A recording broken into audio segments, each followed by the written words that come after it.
In the heart of a small, broken-down neighborhood, where streetlights flickered like dying dreams and the nights were heavy with secrets, lived Malik Rivera, a man everyone feared but few truly knew. He was young, sharp, and dangerous, the kind of man who moved through the streets like a ghost with gold chains. To the world, he was the top drug dealer on the block, ruthless, untouchable, and cold. But behind that reputation was a man who hadn't smiled in years. Every evening, Malik would sit in his car, watching the world go by, until one day, he saw her. Her name was Elena Cruz. She was different, poor but proud, fragile but fierce. Every morning, she swept the front of the old community center, humming songs that carried through the cracked streets.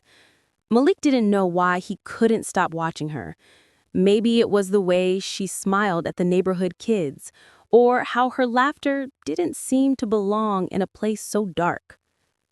At first, he kept his distance. Men like him didn't fall in love, not with girls like her. But one night, fate stepped in. It was raining hard. Malik was driving when he saw Elena struggling to cover her little brother with a torn umbrella. Without thinking, he pulled over. "Get in," he said gruffly. She hesitated. Everyone knew who he was. "I don't ride with men like you," she said. He almost smiled. "Then think of me as someone who's just giving you a ride home." That night, for the first time, Malik didn't drop off a package or meet his crew. He sat in his car, listening as Elena talked about her dreams, of finishing school, of opening a bakery, of leaving the neighborhood behind. "Why stay here?" he asked. "Because somebody has to show the kids that hope still lives here," she replied softly. Something cracked inside him that night, something he thought was long dead. Days turned into weeks, and Malik found himself showing up at the community center more often. He started donating quietly. New books for the kids, repairs for the roof, groceries for Elena's family. She never asked where the money came from, but she always said, "Thank you." But love, especially in the streets, doesn't come without a price. One night, Malik's rival crew ambushed him. Shots fired, tires screeched, blood on the concrete. He barely made it out alive. As he stumbled into the alley behind the community center, he collapsed, and it was Elena who found him. "Malik!" she screamed, dropping to her knees, pressing her trembling hands against his wound. He looked up at her, eyes fading, but soft. "I didn't want you to see this side of me."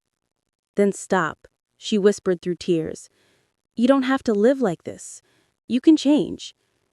The next morning, Malik made a choice that no one expected.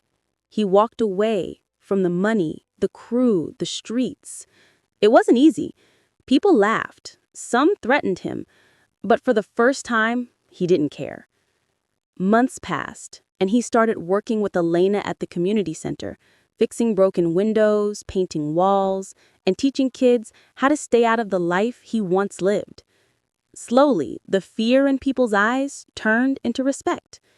One evening, as the sun dipped below the city skyline, Malik stood beside Elena, watching the kids play. "You ever think we'd make it this far?" she asked. He smiled, a real smile this time. "Didn't think I'd live long enough to try."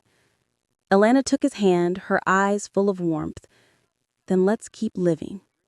And in that quiet moment, surrounded by laughter and fading light, the man once lost to darkness found his redemption, not through power or money, but through love. Because sometimes, even in the roughest streets, love finds a way to bloom. And when it does, it changes everything.